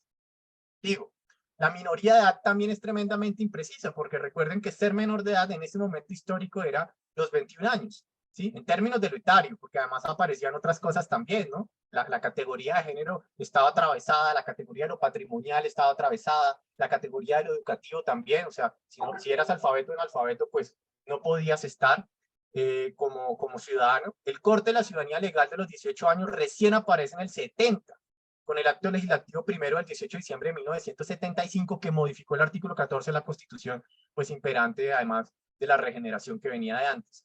Pongo ejemplos también frente a la imprecisión de esta minoría de edad. Unos liberales que se hallaban libando en una tienda situada en la Plaza de la Concordia provocaron una zambra de la cual resultó herido a tiros de revólver el menor Ramón Garzón, que es esta noticia que está acá en esta parte que estoy señalando. Un deplorable percance se registró en las primeras horas de la noche de ayer en el taller de mecánica distinguido con el número 1641 de la calle 22, a consecuencia del cual murió trágicamente Óscar Bravo, de 18 años, que también es una noticia que anuncia la muerte del menor Óscar Bravo. Sigo. El subregistro se incrementa por una información tutelar. Normalmente además las noticias vienen en función del otro. En la invisibilidad del niño, también y en la supuesta incapacidad del niño, pues solamente se es en función del otro, y ese otro es un padre o ser hijo de, o encajar a veces en la categoría de estudiante. El sectarismo político se ha recrudecido en estos días, especialmente en algunas veredas tales como la de Cabañas, donde un hijo de don Manuel Orjuela fue asesinado a machete por los afamados. ¿Ese hijo sería un niño o no? Como uno de sus hijos lograra llegar en momentos culminantes, tragedia, y quisiera prender el asesino, fue golpeado brutalmente por la policía municipal. ¿Esos hijos serían niños o no? ¿O niñas? Noticias llegadas de Santa Isabel dan cuenta de que el presidente del Consejo y estaquero de la población, Jorge González, dio muerte de un disparo de revólver en la frente al estudiante Gabriel Velandia, hijo de uno de los jefes conservadores del Líbano, señor Agapito Velandia, etc. El lunes fueron asesinados Julio Duarte Blum y un hijo de don Eufrasio Gómez. Varios tiros y numerosas puñaladas le propinaron, arrastrando luego su cadáver por las calles. Inmediatamente fue atacada la casa del señor Eufrasio Gómez y asesinado en la misma forma un hijo de este. ¿Sería un niño o no? Ahí aparece el subregistro. Segundo resultado: las infancias sí están en los reportes noticiosos. Entonces, a pesar de que rastrear a los niños en los reportes noticiosos de la violencia es difícil, utilizando esta fuente, es decir, hallarlos como víctimas, victimarios o testigos, esto de ninguna manera se condice con su aplazamiento de la prensa o con la preeminencia de una ceguera colectiva que anuló los acontecimientos de las infancias en ciertas ciudades del país. Presento por el tiempo básicamente dos, muy rápido, abuelo de pájaro. La infractora, que era muy temida y perseguida, y la infancia asociada a tipologías de muerte en las ciudades. Por esos años, como para los que estudian la política pública, pues tal vez recuerden la famosa Ley Orgánica de la Defensa del Niño, la Ley 83 del 46, tenía dentro de sus artículos varios dispuestos para robustecer un sistema de control sobre el niño infractor, además con 4 modalidades de intervención. Sin embargo, ello no impidió la permanencia del fenómeno. El fenómeno era habitual, común y corriente. Por ejemplo, esta noticia: pandilla de menores con nombres bélicos al fin fue capturada. O el freno frente a esta permanencia del niño estaba en la calle, el niño sin tutela o el mal llamado niño delincuente. Batidas contra vagos, formas de intervención, acechos nocturnos, mendigos y menores se reanudarán en Bogotá. Estas noticias son una maravilla. Recogida de menores trasnochadores hizo la policía con éxito. Esto fue en Manizales, la recuerdo mucho. Entonces, así como el carrito jaula de los 400 golpes de Truffaut, pues ese carrito jaula viajaba por las calles de Manizales buscando a estos niños en la noche para llevárselos. Y aparece otro tema que a mí me parece clave para pensar la muerte frente a la violencia, y es que otras infancias sí aparecen. No aparece tanto la muerte de la violencia, pero la comunicación de la muerte de los niños por un sinfín de causas ni cerca da pistas de haber sido un tabú en la época. sea, sí se hablaba de la muerte, ¿sí? Javier, por ejemplo, nos habló de infanticidios también, frente a lo que quisiera suponer la relativa información de este tipo de producto de la violencia. La prensa, remarcando la tesis instalada de la fragilidad y vulnerabilidad de los niños, dedicó muchas páginas a socializar las tragedias y accidentes que padecieron. Hay una línea supremamente semimorbosa, que fue la de publicar notas abocadas a contar la muerte circunstancial de niños de corta edad por envenenamientos, ahogamientos, disparos no premeditados. Por ejemplo, una criatura murió ayer ahogada en la tarde, 10 de octubre del 48. En forma accidental, el niño dio muerte a su hermano ayer, que le disparó con una escopeta, 2 de octubre del 46. Pero también había muchas noticias que estaban rompiendo este tabú de la muerte frente al problema público que al parecer era tremendo, ¿sí? Porque hay muchas noticias sobre esto, y el desenlace trágico de los niños arrollados por automóviles, camiones, animales y trenes, de los cuales también habían muertos adultos. Niño de 10 años fue arrollado por un camión, 9 de diciembre del 48. En un bloque similar aparece la noción del infanticidio, que, como ya lo había abordado Muñoz y Pachón en sus dos clásicos libros de los 90, el fenómeno del infanticidio denigra o se enfoca en la mujer. Hoy Javier también presentó eso. El padre no aparece, totalmente ausente. Y además, en esa denigración aparecen un montón de epítetos estigmatizantes sobre la misma. Fue descubierto un infanticidio en el municipio de Cajicayer. O vean este titular que está acá. Una mujer demente ahogó a su hijita en el río Muincha. Termino con esta por lo del tiempo. Tercer resultado, la violencia bipartidista efectivamente produjo infancias. Esto es un plus de la investigación que viene también a llenar un montón de vacíos del periodo. Yo no les hablé de los antecedentes porque por el tiempo no es posible verlo, pero hay unos antecedentes tremendamente organizados que lo verifican y lo demuestran. Entonces, generó formas específicas de ser niño y niña que sin los actores nacionales y locales que la implementaron ni auspiciaron, no hubiesen existido. Infancias, por cierto, atadas a racionalidades instrumentales y a concepciones sociales, militares, culturales que facilitaron su aparición. La violencia fue ajena a discernir totalmente quién era niño de quién era adulto, para separarlos de su alcance. En la contienda lo etario, como clásico elemento divisorio de esos dos mundos, fue estimado, inclusive si se era un recién nacido. Hay muchas razones y variables en juego. Por ejemplo, la conciencia de que matar a los niños era rentable en términos de conmoción social o para elaborar un mensaje tanático, debido al entendimiento de los niños en algunos lugares como sacros e indefensos. De hecho, hoy, uno de los asistentes de investigación, Pedro, al cual le agradezco, me envió una nota de la jornada donde en norte de Santander los chulavitas estaban secuestrando o reteniendo a los niños para que los adultos no escaparan de la población, sino que se quedaran y fuera más fácil matarlos. La idea de erradicar de raíz al contrario, que es la clásica tesis de Guzmán Campos, de negar hasta el nacimiento, de no dejar ni semilla al lado de Falborda y Umaña. La comprensión campesina de la infancia, que también es muy crucial en esto, en la que un niño de 14 años ya podía pensarse como un adulto, o donde el cuerpo, como nos lo recuerda Uribe Alarcón, del otro era leído bajo códigos faunísticos, casi como si fueran animales y por lo tanto se podía hacer y deshacer con ellos. Finalmente, eliminar a los niños o volverlos objetivos militares suponía autoprotegerse también de una manera anticipada. Esto es una hipótesis pues pragmática, ¿no? Ya que dejar a algún miembro de la familia vivo era exponerse a con el tiempo se encargara de vengar a los suyos. Y acabo con esta. La formulación de una infancia eliminable o desechable dentro de todas las infancias que encontré, me aboco a esta, a los ojos del contrario, esconde mecanismos precisos y premeditados de producción, porque no son infancias naturales, son infancias producidas socialmente. ¿Cuáles serían esos mecanismos precisos y premeditados de producción frente a infancias asesinadas, por ejemplo? Atentados familiares y disparos a mansalva, incursiones armadas a las casas donde ni siquiera un niño queda vivo, ataques y cercos a los domicilios donde duermen recurriendo a dinamita, fuego, piedras, disparos, etcétera, asesinatos en retenes, agresiones furtivas e imprevistas con armas blancas y de fuego. Los bebés también hacen parte de esta infancia arrasada, tal como las niñas. Me acabo leyéndoles justamente esta nota sobre los bebés. Perece dentro de su casa en llamas toda una familia liberal en Paipa.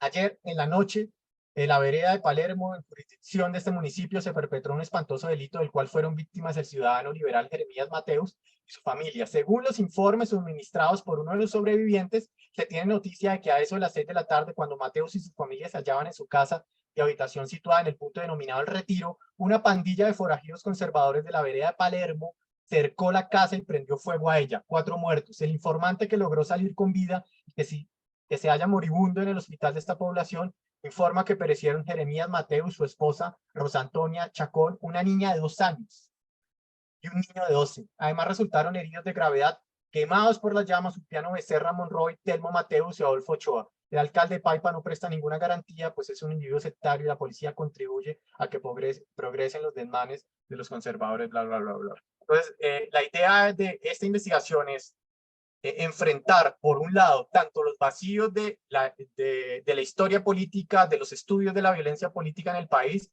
además de un periodo que pareciera que ya quedó atrás, porque en este boom de la memoria histórica, lo que se está estudiando es básicamente violencias más contemporáneas, ¿no? Y si planteamos en esta linealidad de olvidos el periodo de la violencia, pues imagínense ustedes lo que podría ser lo que algunos llaman como Gutiérrez Sanín o Guerrero Barón, la primera violencia de los 30, e imagínense ustedes las 9 guerras civiles del siglo XIX, en términos de todo lo que hay para integrar la categoría de infancia e integrar además todas las categorías que entran a multiplicar la información, sea género, sea clase social, sea etnia, etcétera, etcétera, etcétera. Por el otro lado, también para enfrentar en el campo de los estudios sobre infancia y señalar vacíos que son muy latentes, que están a la vista de todos, pero que parece que no reconocemos o a los cuales no les damos la debida importancia. No sé si me alcancé a pasar, pero eso sería todo. Entonces, lo que podríamos hacer ahora es de los participantes que aún siguen por acá, es pues que conversemos un poco de lo que se pueda, si hay preguntas o comentarios para María Camila, para Diana. Sí, Clara, dale, porfa. Bueno, pues muy buenas tardes pues a Diana, María Camila, a Camilo y a las compañeras y compañeros que se encuentran aquí siendo las 5:18 en este bellísimo y poderoso coloquio el día de hoy. Y me parece muy interesante este panel, pues porque finalmente podemos hacer otras entradas a propósito de la conexión entre lo que llamamos guerra y lo que llamamos infancia, que no sea exclusivamente la entrada, digamos, ahí sí muy europea, muy ONGera, acerca de la niñez como víctima del conflicto, ¿no? Me presiento que en las 3 ponencias logra pensarse también a lo que llamamos niños y niñas, porque la ponencia de Camilo nos vuelve a poner a repensar si para llamar niño o niña solo necesitamos el código de la edad o de qué otras maneras se ha nombrado lo que hoy en día llamamos niños y niñas en Colombia, ¿no?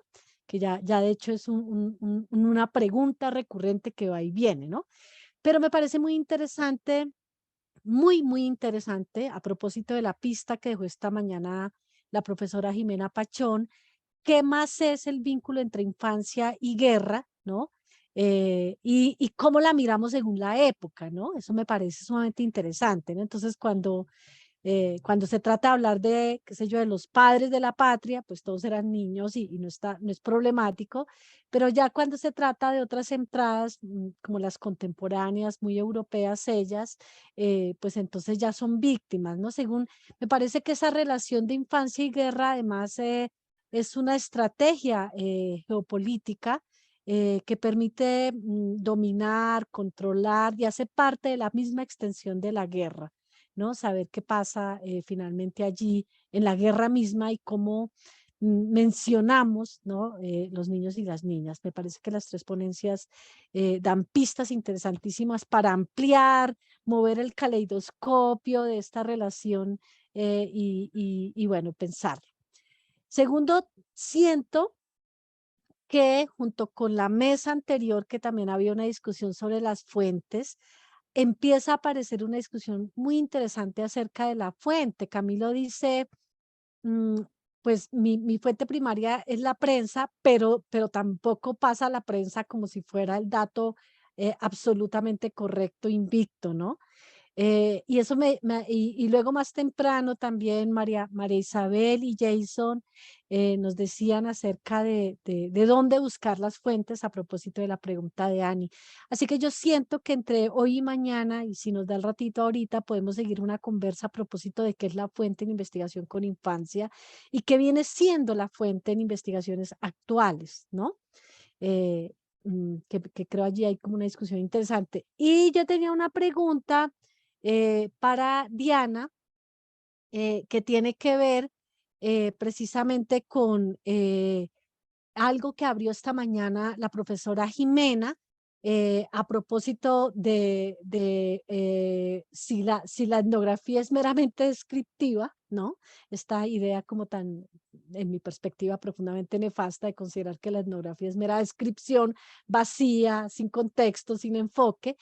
Y entonces quería preguntarte en particular, ¿qué sientes que la etnografía contribuye a los estudios de infancia, ¿no? ¿Cómo lo organiza? ¿Hacia dónde aporta los estudios de infancia? Quería hacerte esa pregunta y bueno, yo no sé si al final quedamos la conversa, los que estamos aquí después de cerrado este panel, retomaría las preguntas por las fuentes. Gracias, Camilo. Gracias, Clara, por la pregunta. Bueno, pues, y quiero hilarla con lo que estabas también diciendo en tu primer punto sobre cómo podemos también estudiar las infancias en la guerra, ¿no? Y yo creo que justamente la etnografía es muy enriquecedora para comprender este fenómeno, sobre todo cuando podemos considerar que una de las complejidades cuando hablamos de infancia y guerra es justamente que los niños y las niñas no son una sola categoría, ¿sí? Es decir, no son víctimas o perpetradores o testigos, sino que de hecho son las tres muchas veces al mismo tiempo y se superponen, y esa es la complejidad de comprender estas infancias en contextos de guerra, ¿no?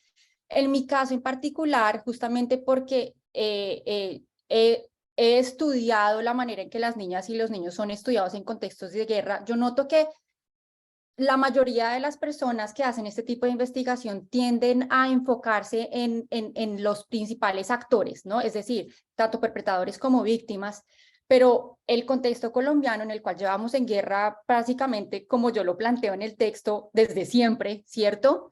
Hay niñas y niños que sienten que esa guerra les moldea su identidad, pero que al no ser víctimas directas o participantes directos del conflicto, como que sus voces de pronto no cuentan y no se tienen en cuenta a la vez para estas conversaciones que tenemos de construcción de paz y el posconflicto.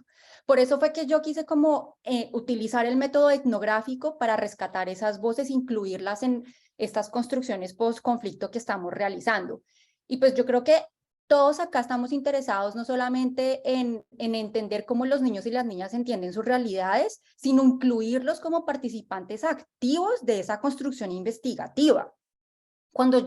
Para mí la riqueza de la etnografía justamente radica en que yo puedo construir el conocimiento con ellos y con ellas. De hecho, hoy hubo un momento en que mediadores, que fueron mis sujetos de participación, fueron quienes me guiaron, quienes me permitieron introducirme en su mundo, estuvieron acá presentes. Y continúo interpelando mi construcción teórica y conceptual con ellas y con ellos, ¿no?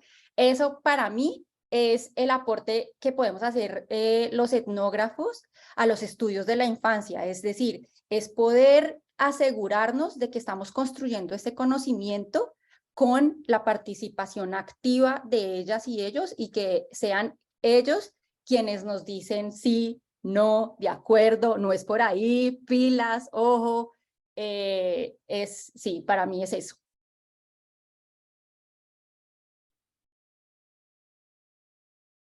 Gracias. María Isabel, ¿tiene una pregunta? Sí. Tienes la mano levantada. Sí, me quedo pensando en, bueno, primero felicitaciones por esos trabajos tan extraordinarios. Creo que, obvio, no nos puede faltar todo un linaje de estudios sobre infancia y conflicto, sobre infancia y guerra, porque pues somos parte de todo lo que hemos sido como colombianos, colombianas. Yo hace rato he querido incursionar en otro tipo de fuentes a la que creo que no le hemos prestado la suficiente atención, y son, por ejemplo, las tareas que llevan los niños para la casa en los textos escolares. Porque normalmente estudiamos el texto como el canon, digamos lo que dijo la editorial, la corriente historiográfica que hay ahí, pero por ejemplo lo que hace el niño sobre conflicto que queda plasmado en un cuaderno, en un texto escolar, incluso en un taller comunitario donde se ponen a dibujar cosas sobre la guerra, sobre los sitios donde ellos sienten que hay gente desplazada, que hay gente hacinada, secuestrada, sobre los sitios donde venden droga. O sea, los pelados la tienen clarísima desde muy tempranos momentos, y yo creo que ese tipo de fuentes, por obvias razones también del canon y del prestigio de ciertas, de otro tipo de formato de fuentes, a veces se quedan como en el olvido, y entonces me pongo a pensar como en eso a propósito de todo este último rastreo de asuntos temáticos tan centrales en nuestra historia de las infancias. Un poco eso. Ok, sí, sí. Gracias, Marisabel. Aquí hay una pregunta de René para María Camila. Si pregunta si el fenómeno de los espacios territoriales de capacitación y el fenómeno del baby boom en los espacios territoriales de capacitación y reincorporación definidos en el marco de los diálogos serían niños de la guerra. Te hace esa pregunta. Pues agradezco, bueno, las apreciaciones que han hecho anteriormente, también sobre el tema de la etnografía, como valoro mucho esa apreciación. Y específicamente, creo que igual, pues mi ponencia está como más basada como en la presencia ya históricamente hablando de los niños y las niñas en los espacios de conflicto. Siento que desde mi percepción, y creo que lo diría en este momento así, como desde mi punto de vista, siento que no sé hasta qué punto podrían llamarse niños y niñas de procesos ya de posconflicto, como de paz, de restitución, digamos, de algunos espacios de socialización, porque siento que igual los espacios de socialización primaria de los primeros años son totalmente distintos a los espacios de socialización de niños que nacieron y estuvieron en combate como desde muy pequeños. Entonces siento que sería un espacio, digamos, también para pensarnos como estos espacios de resocialización también eh, tienen aristas en la forma en la que se socializan los niños, porque igual siento que las pautas de crianza o las formas de maternar dentro de los campos de, digamos, dentro de los campos de conflicto totalmente son distintas en los espacios de reincorporación. Entonces siento que sería también una temática como a pensarse, y siento que ya haciendo algún apunte puntual sobre las fuentes primarias, siento que algo que mientras yo hacía los relatos, o sea, o miraba de pronto como las apreciaciones para mi ponencia, era el hecho de pensarse el juego también como en esas dinámicas de hasta qué punto, no sé, como la forma de interpretar la guerra no como un juego, sino como yo que asocio al conflicto. Entonces siento que acercándome a algunos apuntes o del Centro Nacional de Memoria Histórica, habían muchas apreciaciones de niños y niñas en los cuales los actores del conflicto los matizaban o los planteaban como animales o como ciertas nociones dentro de sus propios juegos y las nociones de creer la guerra. Entonces, que ciertos sonidos se asociaban a cigarras, por ejemplo. Entonces, pensarnos un poco como las canciones, las rondas, el juego también es una forma de mediar y de entender y de interpretar el conflicto. Entonces, siento que también serían fuentes que deberían usarse, como que deberían tenerse más en cuenta. Y ya.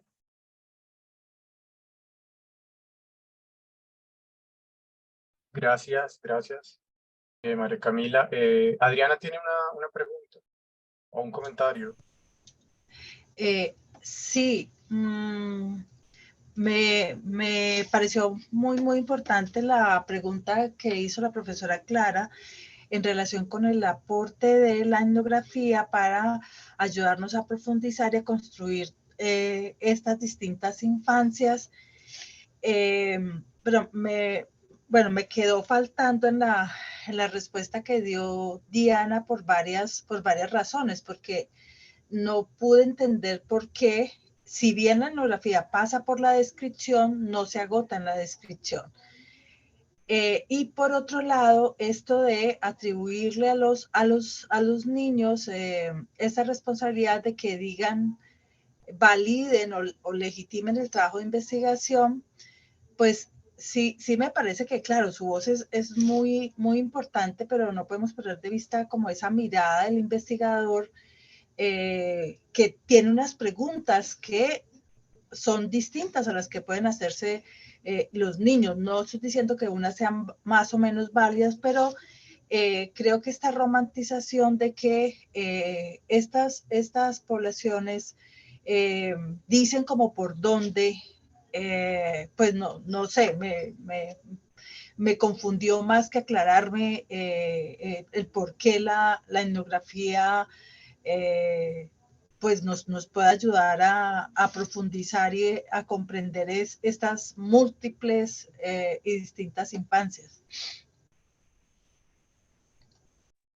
Gracias, Adriana. Bueno, dos cosas. Antes de responderte a ti directamente, quería también responder de hecho es un poco ligado, pues porque acá obviamente todo está entrelazado, a lo que estaba comentando María Isabel sobre los textos, digamos, las tareas o cómo responden los niños a los textos educativos. Justamente unas cosas que a mí me pareció muy chévere de hacer etnografía en el Museo Casa de la Memoria es que si bien yo lo que hice fue participar en visitas escolares, ¿cierto? Es decir, es una estructurada donde hay una jerarquía clara de que es una visita guiada, están los mediadores, que son los que tienen en común conocimiento, son los que son los locales en el museo, también estaba el profe que acompaña la visita, pero sin duda alguna las niñas y los niños en el museo se comportan un poquito distinto al salón de clase, ¿cierto? Entonces, mi comentario va a que a mí me parece que sí es. Entonces, muchas actividades, de hecho, les pedían a los niños que escribieran una carta o que hicieran un dibujo. Y, por ejemplo, alguna vez los niños, los dibujos eran como quieren, pues después de haber hablado del conflicto armado, del contexto histórico, de las víctimas, así que los niños escribían cartas como diciendo como... quiero pedir, o sea, les decían pide un deseo, entonces decían que me hagas mejor para el fútbol, quiero dejar de comerme los goles porque es que todos en el salón me la montan y yo estoy cansado de este tipo de violencia, ¿cierto? Entonces como les pedían que respondieran a los tipos de violencias que habían visto y para ellos la comprensión de la violencia pues era inmediata, era el hecho de que en el salón de clase todos estaban aburridos de que perdían el partido porque él se comía todos los goles, ¿sí? Entonces digamos que a mí lo que me parece chévere cuando también interactuamos con los textos de lo que producen ellos es que sencillamente estamos viendo esas comprensiones que no necesariamente tienen que ser estas ideas sobre el conflicto armado que queremos ver, ¿no? Sino para ellos qué significa violencia. Bueno, eso era una cosa, como que de pronto ver los textos que ellos producen, pero no necesariamente en un espacio estructurado como el de la escuela, sino en otros espacios y cómo podríamos acceder a esos conocimientos. Y sí, creo que eso más o menos también interpela lo que estaba diciendo Adriana. Yo creo que eso es como una decisión casi que metodológica del investigador, por una parte. Y por otra parte, pues en el museo yo tuve la fortuna de interactuar con una población juvenil e infantil que iba desde los 6 años hasta los 25 años. Entonces, cuando estamos hablando que estamos interactuando con niñez y con infancia y con juventud, no estamos hablando, o sea, como investigadores entendemos que estas edades son móviles, cuando hablamos de infancia no lo estamos comprendiendo como lo define la Carta, la Convención de Derechos de los Niños, que son niños de 0 a 18 años, ¿cierto? De hecho, la entendemos es como algo fluido, como estaba también proponiendo María Camila, ¿no? Es algo que fluye, es algo que se expande, ¿cierto? Entonces, por ende, estamos hablando con personas de distintas edades que participan del proceso investigativo de una manera distinta, ¿no? Entonces, yo creo que encontrar también a los niños en ese momento, según en el que están, en el que comprenden, en el que entienden y en el que reaccionan, pues nos tiene que obligar como etnógrafos a una fluidez, ¿cierto? Y a una apertura a esas respuestas y a esa participación en la investigación. Creo que en ese quehacer metodológico es en donde la metodología deja de ser descriptiva y se vuelve también participatoria e incluyente, ¿no? Es decir, tenemos que comprender que estamos hablando con niños de distintas edades, con distintas experiencias, ¿cierto? Alejándonos de comprensiones desarrollistas, ¿no? Y también en eso está también tácitamente incluir a niñas y niños que tienen neurodiversidades, ¿no? Pues como para ampliar la conversación.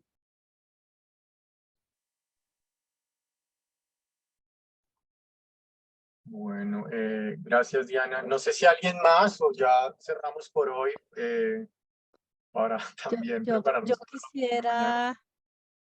quisiera aprovechar la punta de donde va la conversación para decir que me parece muy interesante la interpelación que hace Adriana de la Rosa a la intervención que hace Diana, porque bueno, pues finalmente muchas etnógrafas y etnógrafos, y no solamente etnógrafas y etnógrafos, sino en general muchos investigadores y investigadoras, estamos en la apuesta incluso de colonial, ¿no? Incluso siguiendo la tesis bellísima de Alejandro Kusianovis, pues de efectivamente dar un lugar protagónico o construir con niños y niñas procesos de investigación, y me parece que hay una apuesta tanto política necesaria como pues también que supone algo que Oscar decía más temprano, y era pues también qué noción de niño y de niña tienes, ¿no? Y en ese sentido pues también cómo construyes procesos de investigación. Sin embargo, yo creo que la pregunta, o sea, la pregunta no puede derivar en que la única posibilidad es hacer etnografías colaborativas con niños y niñas, porque aquí también está la pregunta, por un lado, pues, y las que no sean colaborativas, ¿qué hacemos? Y los otros enfoques que no sean, pues, los otros métodos o investigaciones que no tengan procesos etnográficos, ¿qué hacen? ¿No? Yo creo que aquí es muy importante esto que Oscar decía más temprano. Es decir, en medio de todas las discusiones que hemos dado acerca de las ideas y las nociones de niño y de niña, ¿no? Cada uno de nosotros y nosotras, cuando piensa en ellos y ellas, ¿qué sujeto político representa? ¿Cierto? Así sea en la prensa del 40, 60, como nos está presentando Camilo, ¿no? En los estudios sociológicos que hace María Camila, eh, eh, ¿qué entrada, ¿no? ¿Qué mirada de niño y niña tienes, ¿no? Incluso para permitirte comprender con más profundidad y más amplitud lo que hace un rato decía de cómo se menciona en otros momentos históricos lo que hoy en día llamamos niño y niña, ¿no? Y cómo se producen esos léxicos y cómo se produce también una idea de sujeto allí. Yo tengo la hipótesis al respecto que lo que viene pasando hace cerca de unos 20 años en Colombia, en esa coincidencia nefasta que María Isabel Mena nombraba más temprano, de hablar de la perspectiva de derechos articulada a la perspectiva neoliberal, lo que ha hecho es incrementar los procesos de infantilización en los niños y las niñas y disminuir de una manera impresionante el carácter político, la noción de niño y niña como sujeto político. Y entonces ello hace que parezca súper novedoso que hablemos y que trabajemos con los niños y las niñas, ¿cierto? Y entonces pareciera que tenemos que acudir a métodos tan explícitos y directos como la etnografía colaborativa o con participación activa y protagónica para que sintamos que entonces sí están, ¿no? Yo tengo la sensación que hay que problematizar más el efecto de los discursos contemporáneos que tienen nosotros mismos como investigadores, esta impresionante infantilización que estamos viviendo de los niños y las niñas y en general de muchos sujetos, y entrarle de manera más amplia a precisamente cómo, la pregunta, ¿no? ¿Cómo la etnografía aporta a los estudios de infancia? En mi perspectiva, pues siempre y cuando haya preguntas, pues a propósito de estudios de infancia, ¿no? Entonces, no sé, me entro por otra arista, por otro escenario, pero para continuar un poco pensando el asunto. Rápidamente, yo solo quiero como aclarar que justamente ese creo que tú de pronto lo dijiste mejor que yo. O sea, ese es el punto que yo estaba tratando de hacer cuando decía que es como una elección metodológica de la investigadora o del investigador. Es decir, creo que lo que nos convoca es la intención de visibilizar a los niños y a las niñas como un sector activo, ¿cierto? Y transformador de la sociedad. No necesariamente hoy ya o desde 1989 cuando se crea la convención, no, sino que obviamente reconocemos ese valor que ha sido, o sea, siempre. Eso no es ni cuando Aries dijo, ni cierto, no, o sea, siempre, ¿sí?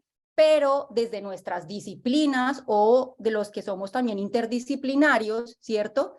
Tenemos que tomar decisiones metodológicas de cómo queremos acceder a ese conocimiento. Es decir, obviamente, si somos historiadores, pues obviamente tenemos unas reglas, por decirlo así, disciplinares, o si somos politólogos, o si somos etnógrafos, o si somos sociólogos, o si somos, ¿no? O sea, no sé, pedagogos de educación física. Estoy segura que tienen mucho que aportar ahora a la comprensión de la infancia, ¿no? Entonces creo que es eso, es decir, no hay una manera única, es una decisión metodológica, es una decisión de cómo queremos aproximarnos a esa pregunta que a todos acá creo que nos convoca. Ok, gracias Diana. Bueno, terminemos con una pregunta, sí, porque ya quiero ir a comer, lo siento. Una pregunta de René. No, yo me quería comentar que yo comparto con Clara la mirada, creo que ella en su comentario pone el dedo donde es, creo que es allí donde está el debate está en eso que ella comentaba al comienzo, es las fuentes, las metodologías y las epistemologías para mirar la infancia. Si yo hiciera un recorrido de las tres exposiciones, uno diría, estamos hablando del conflicto armado, de la violencia y del escenario del museo como conflicto armado, y a veces se nos pierde qué estamos entendiendo por niño y niña. Y ahí viene la pregunta también para Clara, o sea, el sujeto, y cuando uno mira la construcción de esa categoría de sujeto, casi que siempre está interpelada por los fenómenos institucionales, que finalmente son los que están reproduciendo una idea de infancia, quienes son elaboradores y constructores de política pública. Ahí tienen un debate fundamental y es quién está elaborando la política pública, porque los niños no aparecen en esos documentos de política pública. Entonces, y la misma forma de redactar, las mismas formas de... Ahí la palabra desaparece. O sea, ahí yo creo que ya hay un reconocimiento, a pesar de las grandes apuestas que hay en las políticas públicas. Pero creo que hay un debate fundamental y es en eso que comenta Clara, o sea, con qué epistemologías estamos viendo. Y yo creo que Clara Isabel, cuando hacía la exposición de lo afro, de lo indígena, de explorar esas otras formas, digamos, que volvemos al tema, cómo se ha construido la infancia. Y cómo se ha construido la infancia implica también cómo nos la han enseñado a nosotros a estudiarla como científicos sociales. Y es que no salimos de Aries. Y no podemos voltear a mirar y decir, oiga, ¿cómo lo construyeron los indígenas? ¿Cómo lo construyeron los afros? Pero también cómo lo construimos nosotros. Se nos ha dificultado y pues obviamente eso hace parte de lo ideológico, hace parte de los ejercicios de control, hace parte de ese ejercicio pagnóstico que hacen las universidades también, que es necesario revisar y creo que ahí está el debate.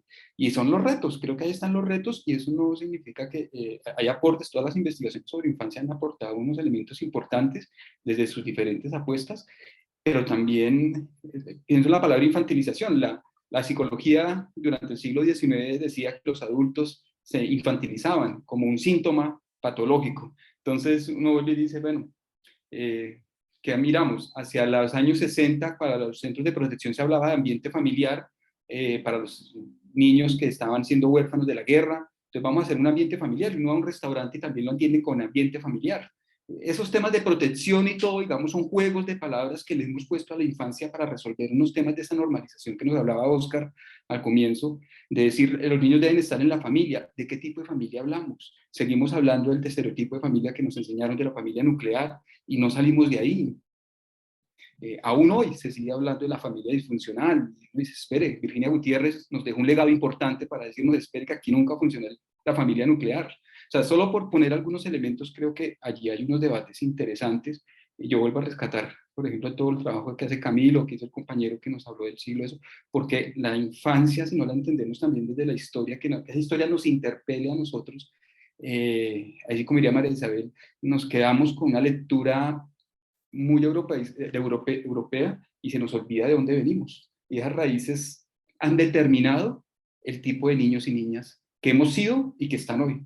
Y para las políticas públicas siempre va a quedar la pregunta, para Bogotá lleva como 20, 25 años con política pública de infancia. ¿Dónde están esos niños y niñas hoy? Nadie lo sabe.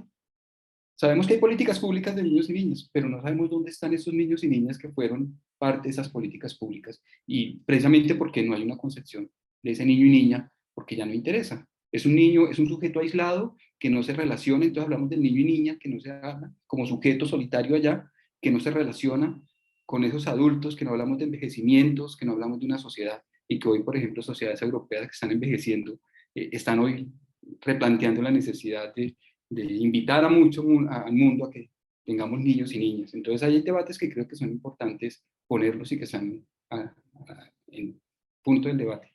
Gracias. Gracias, René. Bueno, entonces cerramos la jornada del día de hoy. Los invitamos a los que puedan estar mañana, participar mañana. Mañana tenemos 2 mesas. Empezamos temprano, desde las 8:30, si no estoy mal. La primera mesa es de políticas públicas e infancias. Ahí van además a participar pues 2 compañeras que organizaron, hicieron parte de la organización del coloquio, tanto Albalusi como con Marina, con Valeria y también pues Clara Inés. También van a estar acompañándonos Luisa Fernández Escobar González y Carmen María Sánchez Caro. Y después tenemos otra mesa de 10:15 al mediodía sobre experiencias infantiles. La modera Ani Bertoli. Va a estar Diana Marcela Aristizábal, que ella me parece muy pertinente, Johan Grey Santos, Lady Juliana Ibargüen Ramos, Yurani Marcela Chavera Álvarez, y cerramos totalmente el coloquio con una conferencia o una charla de la profesora Nadia Celis, que prepara además una charla muy juiciosa sobre la relación de la literatura, el género y el control, que se titula Más allá de la inocencia y la provocación, respuestas a la mitificación de la infancia femenina de las escritoras contemporáneas en Colombia. Entonces están invitados para mañana. También la profesoresa Angela Nardini está invitada, ojalá vuelva también mañana y ya, descansen. Nos vemos mañana. Bueno, hasta mañana. Chao.